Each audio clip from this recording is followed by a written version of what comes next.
ہم نفرت کی مہاماری پر لگاتار گفتگو کر رہے ہیں۔ ہم جانتے ہیں کہ آج کل ایک مہاماری جس کا نام ہے کووڈ-19 وہ ہمارے ملک میں بقایا جو ملک ہیں ان کے ساتھ ساتھ ہمارے ملک میں بھی پھیلی ہوئی ہے، اور لیکن ہمارے ملک میں ایک اس مہاماری سے زیادہ خطرناک مہاماری پھیلی ہوئی ہے، نفرت کی مہاماری۔ تو جس طرح یہ اندازہ لگایا جا رہا ہے، حالانکہ ابھی جو تعداد ہے وہ نفرت کی مہاماری کی زیادہ ہے، لیکن جیسے کہ ایک اندازہ ہے ڈاکٹر لکشمی نارائن نے جو اندازہ لگایا تھا کہ 60% لوگ جو ہیں وہ افیکٹڈ ہوں گے کووڈ-19 سے، تو اسی طرح 100% لوگ افیکٹڈ نہیں ہوں گے لیکن 60% لوگ افیکٹڈ ہوں گے۔ تو یہی چیز نفرت کی مہاماری میں بھی ہے کہ اس میں 100% لوگ افیکٹڈ نہیں ہیں، ایک خاص میجورٹی کو یہ بیماری ہوئی ہے لیکن اس کے بھی 100% لوگ اس سے افیکٹڈ نہیں ہیں، یہ بھی 60 یا 70% لوگ ہی اس سے افیکٹڈ ہوں گے۔ اور جیسا کہ ہم دیکھتے ہیں کووڈ-19 میں کہ 80% لوگ ہمارے یہاں ریکور کر رہے ہیں اور 20% لوگ ایسے ہیں کہ جو اس بیماری سے باہر نہیں آ پاتے اور یہ بیماری ان کی جان لے لیتی ہے، یعنی یہ بیماری جب ان کو ہوتی ہے تو ان کا ساتھ نہیں چھوڑتی۔ ایسے ہی ہمارے یہاں بھی ہے، لیکن یہاں پر اس نفرت کی مہاماری میں بھی ہے، لیکن نفرت کی مہاماری میں ریشیو جو ہے وہ تھوڑا سا ڈیفرنٹ ہے۔ یہاں 50% لوگ وہ ہیں کہ جن کو ہلکا اٹیک ہے، اور اگر صحیح کوشش کی جائے گی بھائی چارے کی یا جسٹس، اور اس کو جو انہانس کریں گے ہم لاجیکل تھنکنگ کو اگر زور دیا جائے گا، تو 50% لوگ جتنے افیکٹڈ ہوئے ہیں اس میں سے 50% لوگ صحیح ہو جائیں گے اور ریکور کر جائیں گے۔ لیکن جو 50% لوگ ہیں جن میں یہ بیماری اتنا زیادہ اتر گئی ہے کہ وہ گدھ بن گئے ہیں، حیوان بن گئے ہیں، وہ ریکور نہیں کریں گے، وہ ان سے یہ بیماری نہیں جائے گی، وہ جب تک جئیں گے اسی بیماری کے ساتھ جئیں گے۔ فار ایگزامپل وہ لوگ جو پیٹ پیٹ کے دوسروں کو مار دیتے ہیں، اور اس میں وہ لوگ بھی ہیں کہ جب کشمیر میں جب آرٹیکل 370 جب ہٹایا گیا ہے تو ان کو 370 کیا ہے، کیوں ہٹایا گیا، اس سے کیا فائدہ ہے، کیا نقصان ہے، ان کو اس سے کوئی لینا دینا نہیں تھا، بلکہ وہ خوش تھے کیونکہ وہاں پر جو مسلمان ہیں ان کو پریشانیوں کا سامنا کرنا پڑے گا اور کشمیر کی زمین وہ خرید سکتے ہیں، وہ اس بات پہ خوش تھے، اور کشمیر کی عورتیں ان کو مل جائیں گی۔ تو یہ گدھ مینٹالٹی ہے، ان کی نفرت نے ان کو گدھ بنا دیا ہے۔ اور یہی نہیں ہے بلکہ وہ ابھی مجھے کسی نے اسکرین شاٹ بھی بھیجا تھا، مس ہو گیا مجھ سے، مل جائیں گے اس طرح کے میسیجز بہت پڑے ہوئے ہیں کہ لوگوں نے جو ہے وہ CAA اور NRC کو اس لیے سپورٹ کر رہے ہیں کیونکہ ان کو لگتا ہے کہ جو مسلمان ہیں وہ ڈیٹینشن سینٹر بھیج دیے جائیں گے اور ان کے جو گھر ہیں، ان کی جو زمین ہے، جائیداد ہے، کاروبار ہے، جو کچھ بھی ہے وہ ان کو مل جائے گی۔ تو وہ بالکل گدھ ہو چکے ہیں، حیوان ہو چکے ہیں، وہ اس بیماری سے باہر نہیں آ سکتے، لیکن 50% لوگ ایسے ہیں جو باہر آ جائیں گے، اور 30% ایسے بھی ہیں کہ جن کو یہ بیماری ہوئی ہی نہیں ہے، وہ انصاف کا ساتھ دیتے ہیں، حق بولتے ہیں، حق کے ساتھ ہیں، بھلے ہی وہ اتنے آؤٹ اسپوکن نہیں ہیں جتنے کہ یہ نفرت والے ہیں، نفرت کی باتیں کرتے جا رہے ہیں، لیکن وہ میجورٹی کا وہ 30% طبقہ وہ انصاف کے ساتھ ہے، وہ نفرت کے اگینسٹ ہے، اس کو یہ بیماری نہیں ہوئی ہے۔ اب ہم آتے ہیں کچھ پوائنٹس کی طرف کہ کیا چیزیں، ہاں اس کا کوئی ٹریٹمنٹ نہیں ہے، جیسے کووڈ-19 کا کوئی ٹریٹمنٹ نہیں ہے ویسے ہی ان نفرتوں کا بھی کوئی ٹریٹمنٹ نہیں ہے۔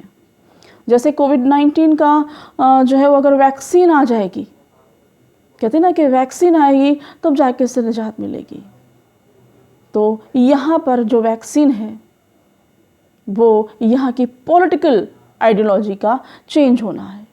جس دن پولیٹیکل آئیڈیالوجی چینج ہوگی اس دن نفرت کی مہاماری کو ویکسین ملے گی، اور نہیں تو یہ اسی طرح چلتا رہے گا، لوگ انفیکٹڈ ہوں گے، کچھ حیوان ہوں گے، کچھ ٹھیک ہوں گے، وغیرہ وغیرہ.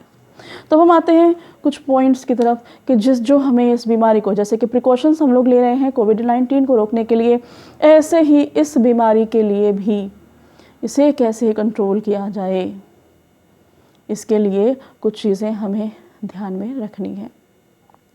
بہت ساری چیزیں ہم پچھلے ویڈیوز میں بتا چکے ہیں، بس کچھ پوائنٹس ہیں جو یہاں کے اوپر ہم کو ریمائنڈ کرانا ہے.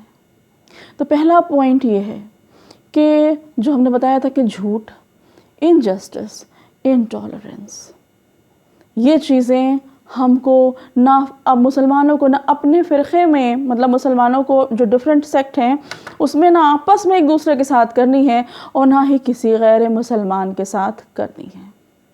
یہ بنیادی چیز ہے جو ہیلپ کرے گی اس کو روکنے میں.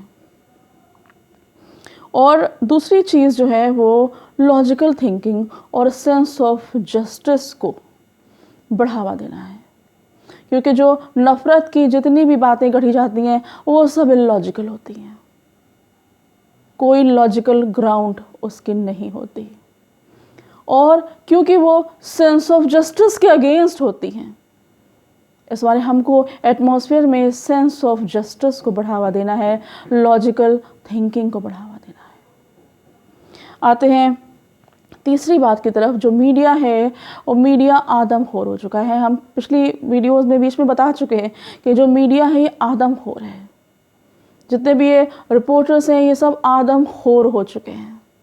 تو اس میں کسی بھی ڈیبیٹ میں مسلمانوں کو جو ہے جو مسلمانوں کے جو ریپرزنٹیٹیو ہیں ایسے بن کے لوگوں کو نہیں جانا چاہیے. کسی مولوی کو اس ڈیبیٹ میں نہیں جانا چاہیے. کسی ریلیجیس اٹائر والے انسان کو اس ڈیبیٹ میں نہیں جانا چاہیے. جو سوشل ایکٹیوسٹ ہیں، جو مسلم سوشل ایکٹیوسٹ ہیں، وہ اگر اس ڈیبیٹ میں جاتے ہیں ڈیبیٹس میں تو وہ اپنے سوشل اینگل پر بحث کریں. جو پولیٹیکل لیڈرز ہیں مسلم، اگر وہ ڈیبیٹ میں جاتے ہیں تو اپنے پولیٹیکل اینگل پر ہی ڈیبیٹ کریں، لیکن مسلم ریپریزنٹیٹیو بن کے، مسلم کمیونٹی کے ریپریزنٹیٹیو بن کے ان ڈیبیٹس میں نہ جائیں. اور جو مذہبی جو ہے وہ والے لوگ ہیں، آئیڈینٹی جو رکھتے ہیں مذہبی، وہ بالکل ان ڈیبیٹس میں نہ جائیں.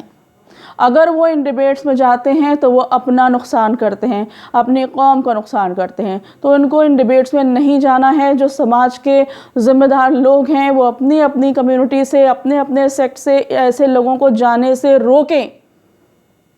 اور جو جاتا ہے اس کے اگینسٹ ہوں، اس سے بات کریں کہ آپ کو ہرگز نہیں جانا ہے. یہ ٹی وی پہ آنے کا شوق لوگوں کو وہاں کھینچ کر لے جاتا ہے، جس سے کہ نقصان ہو رہا ہے. تو فوراً روکا جائے لوگوں کو ایسی ڈیبیٹس میں جانے سے. اور آدم خور ہونے کا بھی ہم ثبوت دیکھ سکتے ہیں کہ میڈیا کا بس نہیں ہے کہ جو وہ ان 2 سادھوؤں کی جو لنچنگ ہوئی ہے، ہمیں بہت افسوس ہے ان کی لنچنگ کا. تو ان کی جو، اور ہم سب کا، جتنے بھی لوگ آج تک اس طرح مارے گئے ہیں، ہمیں ان سب کی موت کا بے حد افسوس ہے. ایسا نہیں ہونا چاہیے تھا. یہ سویلائزڈ سوسائٹی کے نام پہ دھبا ہے یہ.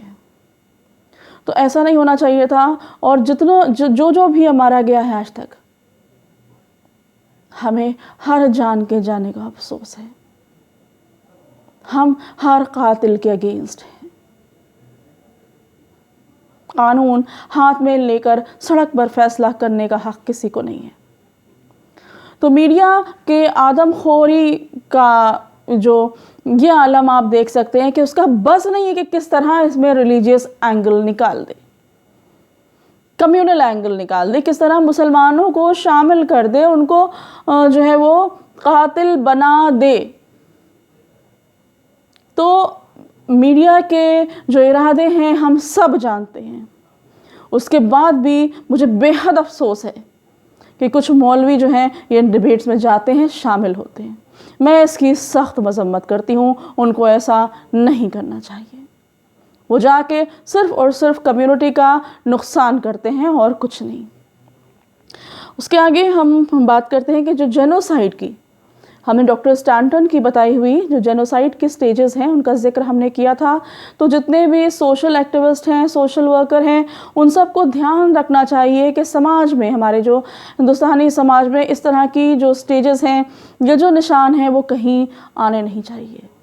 جہاں کہیں بھی ایسا واقعہ ہوتا ہے، کہیں کلاسیفیکیشن ہو رہا ہے، سمبلائزیشن ہو رہا ہے، پرزیکیوشن ہو رہا ہے، ڈسکرمنیشن ہو رہا ہے، اس کے خلاف آواز اٹھائیں، کیونکہ یہ شروعات ہے، یہ لے جا رہا ہے جینوسائیڈ کی طرف.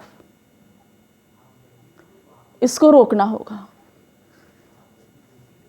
اس کو ہر اس شخص کو روکنا ہوگا، یا یوں کہوں کہ اس کو روکنا ہر اس شخص کی ذمہ داری ہے جس کے اندر انصاف زندہ ہے. اور ہم ایک بات یہاں اور کہنا چاہیں گے کہ آج جو حالات ہوئے ہیں وہ حالات بہت حد تک اس میں مسلم قائدین جو ہیں وہ ذمہ دار ہیں، جو اپنے آپ کو لیڈر کہتے ہیں، جو لیڈرشپ کے دعوے دار ہیں. پہلو خان، اخلاق، قتل ہوا ان سب کا، موب لنچنگ کے ذریعے مارے گئے، لیکن ان لوگوں میں سے کسی نے آواز نہیں اٹھائی. اور صرف پہلو خان یا اخلاق ہی کیوں، کسی بھی مذہب کا کوئی بھی انسان اس طرح سڑک پر مارا جاتا ہے کیونکہ اسلام میں فرض ہے کہ کہیں ظلم ہو رہا ہے تو اس کے اگینسٹ آواز اٹھائیے. تو دینی فریضہ ہے کہ یہ لوگ آواز اٹھاتے، دینی فریضہ عائد ہوتا ہے ان کے اوپر، لیکن کسی نے ایسا نہیں کیا. اور دیکھتے ہی دیکھتے حالات اتنے بدتر ہو گئے. تو کم سے کم ابھی اپنی ذمہ داریوں کو سمجھ لیں، ابھی اپنی ذمہ داریوں کو اٹھا لیں. حالانکہ بہت دیر ہو چکی ہے، لیکن اگر آپ بھی نہیں اٹھائیں گے اپنی ذمہ داریاں تو کب اٹھائیں گے؟ اور آخر میں ایک چیز اور کہنا چاہتے ہیں کہ یہ جو آئی ٹی سیل ہے بہت آرگنائزڈ آئی ٹی سیل ہے. یہ چاروں طرف سے آپ کے اوپر حملہ کرتا ہے. یہ صرف مسلمانوں کے اگینسٹ جھوٹی باتیں ہی نہیں پھیلاتا، بلکہ یہ جانتا ہے کہ دکھتی رگ کیا ہے لوگوں کی. یہ مسلمانوں کو مسلمانوں سے لڑوانے کے لیے بھی میسیجز فارورڈ کرتا ہے. یہ مسلمانوں کو دوسرے ریلیجن والوں سے لڑوانے کے لیے بھی میسیجز فارورڈ کرتا ہے. اور یہ مسلمانوں کو ڈیفیم کرنے کے لیے بھی میسیجز فارورڈ کرتا ہے. تو ہوشیار رہیں جذبات میں آ کے میسیجز کو، کہ ان کو لگتا ہے کہ ہاں یہ ہمارے مسلک کی اس میں اچھائی ہو رہی ہے، دوسرے مسلک کی برائی ہو رہی ہے، فوراً شیئر کر لیتے ہیں لوگ. دیکھا ہے میں نے یہ بیوقوفی کرتے ہوئے. تو کم سے کم اب اپنی ذمہ داریوں کو سمجھیں، اور اگر اب بھی اپنی ذمہ داریوں کو نہیں سمجھا آپ نے تو کب سمجھیں گے؟ حالات بدترین ہو چکے ہیں. آپ جینوسائیڈ کی کگار پہ ہیں. آپ اس جگہ پہنچ چکے ہیں جہاں ہیومن رائٹس وائلیشن کھلے عام ہو رہا ہے، جہاں کھلے عام آپ کو بلیم کیا جا رہا ہے، اس کے لیے بلیم کیا جا رہا ہے اس خطا کے لیے جو آپ نے کی ہی نہیں ہے. بہت دیر ہو چکی ہے، لیکن پھر بھی اسے روکنا ہی ہوگا، اسے کنٹرول کرنے کی کوشش کرنی ہی ہوگی، کیونکہ علاج تو ہمارے بس میں نہیں ہے. اور نفرتیں اتنی بڑھ چکی ہیں کہ اگر ہم سوچیں آنے والی تاریخ کیا لکھے گی ہمارے بارے میں تو روح کانپ جاتی ہے. ISIS جب اپنے کیا ایمرج ہوئی تھی، پیدا ہوئی تھی، جب شروعات ہوئی تھی اس کی، اسے ووٹ نہیں دیے گئے تھے. ملک کے لوگ اس کے خلاف تھے، آج بھی خلاف ہیں، لڑ رہے ہیں. مسلمان ہی لڑ رہے ہیں، تب بھی لڑ رہے تھے، آج بھی لڑ رہے ہیں، آج تک لڑ رہے ہیں. لیکن واحد ہماری کنٹری ایک ایسی کنٹری ہے جس میں نفرت کی بنا پر جو جتنی نفرت کی باتیں کرتا ہے جنتا اس کو ووٹ دیتی ہے. اتنے خراب حالات کیا کہیں اور کے ہیں؟ شاید نہیں ہے. ہم بہت ہی برے دور میں جی رہے ہیں، اور اگر ہم اب بھی نہ جاگے، ہم نے اب بھی اپنی ذمہ داریوں کا احساس نہ کیا، اور ان حالات کو بدلنے کی کوشش نہیں کی تو ہم بھی اسی میں شریک قرار پائیں گے۔